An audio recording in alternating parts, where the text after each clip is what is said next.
Hi everybody. दोस्तों, जो भी कैंडिडेट ग्रेजुएशन कर लेते हैं या फिर अपनी पढ़ाई पूरी कर लेते हैं, उनका पहला टारगेट होता है कि तैयारी करके वो सरकारी नौकरी हासिल कर ले। ऐसे में उनकी नज़र हमेशा रहती है वैकेंसी पर और वो इंतज़ार करते रहते हैं कि बस एक वैकेंसी आए और हम फटाक से जाकर उसके लिए अप्लाई कर दें।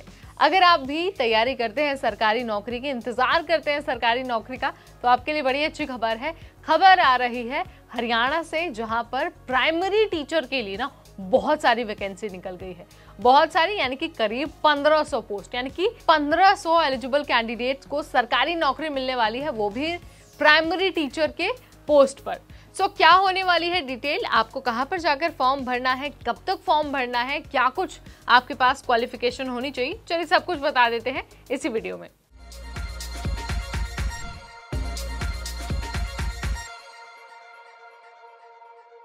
हरियाणा स्टाफ सिलेक्शन कमीशन यानी कि HSSC ने प्राइमरी टीचर के करीब 1500 पोस्ट पर भर्ती निकाली है। अगर आपको अप्लाई करना है तो कुछ नहीं करना, ऑफिशियल वेबसाइट दी हुई है, वहां पर जाना है, यानी कि hsc.gov.in, यहाँ पर जाना है और जाकर अपना फॉर्म सबमिट कर देना है। याद रखना है कि एप्लीकेशन का प्रोसेस शुरू हो गया है और आपके पास सिर्फ और सिर्फ 20 अगस्त तक का टाइम है, उसके बाद आपको मौका नहीं मिलेगा। 20 अगस्त से पहले वेबसाइट पर जाइए और जाकर अपना फॉर्म सबमिट कर दीजिए। अब आपको ये बता देती हूँ कि इस भर्ती के लिए क्या क्वालिफिकेशन आपके पास होनी चाहिए। तो सबसे पहले तो जो भी कैंडिडेट अप्लाई करना चाहते हैं उनके पास 12th पास का सर्टिफिकेट होना चाहिए विद 50% मार्क्स, और साथ ही उनके पास एलिमेंट्री एजुकेशन में 2 सालों का डिप्लोमा होना चाहिए। ठीक है, यानी कि 12th पास विद 50% और 2 सालों का एलिमेंट्री एजुकेशन में डिप्लोमा, ये एक कंडीशन हो गई। और दूसरी कंडीशन हो गई 12th पास विद 50% मार्क्स और 4 सालों का जो BLED है ना, बैचलर ऑफ एलिमेंट्री एजुकेशन, उसकी डिग्री। ठीक है, उसके बाद या फिर आपके पास बैचलर्स की डिग्री होनी चाहिए, BA BCom या फिर BSc। ठीक है, उसमें भी आपके पास 2 साल का जो DLED का सर्टिफिकेट है वो होना चाहिए, और साथ ही आपने जो STT का सर्टिफिकेट है ना, वो भी आपके पास होना चाहिए, और हिंदी या फिर संस्कृत आपने 10th तक पढ़ी हो। ये जो है ये कंडीशंस है एजुकेशनल क्वालिफिकेशन के लिए, मैंने आपको बता दिया है।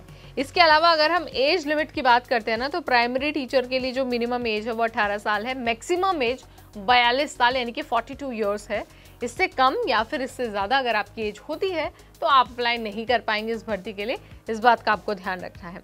अब हम आपको ये बता देते हैं कि फॉर्म भरते वक्त आपको फीस कितनी देनी है, क्योंकि आपको पता ही है सरकारी नौकरी है, फॉर्म भरना है तो फीस तो देनी ही पड़ेगी। जनरल कैटेगरी वाले कैंडिडेट के लिए फीस 150 रुपीज़ रखी गई है। वहीं जो हरियाणा के रिजर्व कैटेगरी वाले कैंडिडेट हैं उनको 35 रुपये एप्लीकेशन फ़ीस देनी होगी, और साथ ही जो हरियाणा के जनरल और EWS वाले कैंडिडेट है ना, उनको 75 रुपीज़ एप्लीकेशन फ़ीस देनी होगी। याद रखना है, फीस आपको भरनी है फॉर्म भरते वक्त ही, अदरवाइज आप कितने भी एलिजिबल क्यों ना हो, आपके पास कोई भी सर्टिफिकेट क्यों ना हो, आप अप्लाई नहीं कर पाएंगे क्योंकि आपका फॉर्म एक्सेप्ट नहीं होगा। इस बात को नोट डाउन करके रख लीजिए। अब आपको ये बता देते हैं कि PRT यानी कि जो प्राइमरी टीचर है उसके पोस्ट पर अगर आप सिलेक्ट हो जाते हैं तो आपको आपका जो पे स्केल है वो कितना रहने वाला है। नोटिफिकेशन के अकॉर्डिंग जो पे स्केल है आपका वो 9300 से 34,800 रुपीज़ तक रहने वाला है, यानी कि आपका जो ग्रेड पे होगा वो 4200 होगा। आपको अगर हरियाणा में PRT यानी कि प्राइमरी टीचर बनना है तो ये बहुत गोल्डन अपॉर्चुनिटी है, बहुत अच्छा मौका है। आप वेबसाइट पर जाइए और जाकर फटाक से अपना फॉर्म भर दीजिए। फिलहाल इस वीडियो में इतना ही। आपको ये वीडियो कैसी लगी, ये जानकारी आपको कैसी लगी, let me know in the comment section. अगली बार फिर आएंगे नई जानकारी, नया वीडियो लेकर। तब तक मुझे यानी नेहा को दीजिए इजाजत। Keep watching NBT Tech Ed।